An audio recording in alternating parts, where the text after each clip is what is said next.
Les élections européennes ont commencé au sein des pays membres. Ça a commencé au Royaume-Uni, entre autres choses.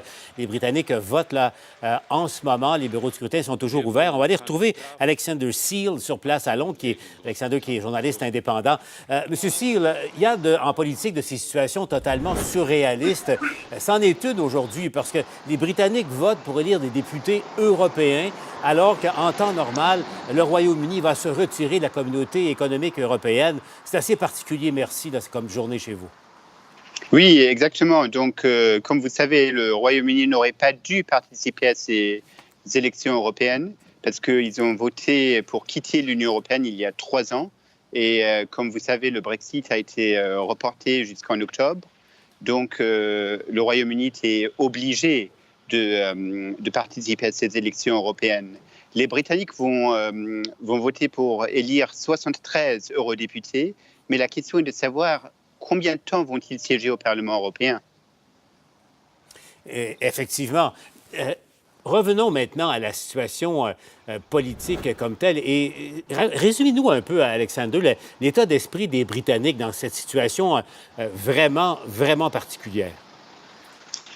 Les Britanniques sont très divisés. Le Royaume-Uni est divisé en ce moment parce que le Brexit étouffe beaucoup d'autres actualités comme l'éducation, la santé et le climat, par exemple. Donc, il y a les Remainers, celles et ceux qui ont voté pour rester dans l'Union européenne. Ils veulent qu'un second référendum, par exemple. Et les Brexiteers, celles et ceux qui ont voté pour partir, ils veulent que le Brexit ait lieu. Et maintenant, il y a aussi l'avenir de la première ministre britannique Theresa May.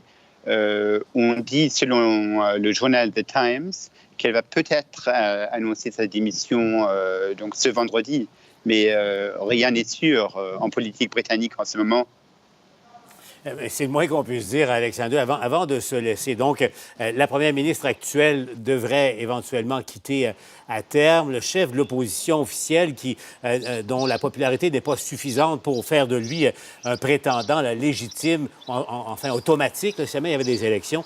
Alexander, avec votre expérience, est-ce que vous sentez en ce moment au Royaume-Uni, est-ce qu'il y a vraiment une chance qu'il y ait un deuxième référendum pour que les Britanniques se reposent la question de fond de oui ou non quitter l'Europe ou y rester?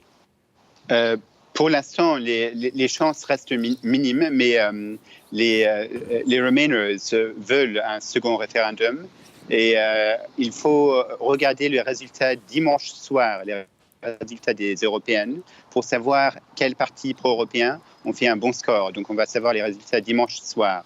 Ce soir, à la BBC et sur Sky News, sur la télé anglaise, on va voir les estimations de vote, j'imagine, et le taux de participation.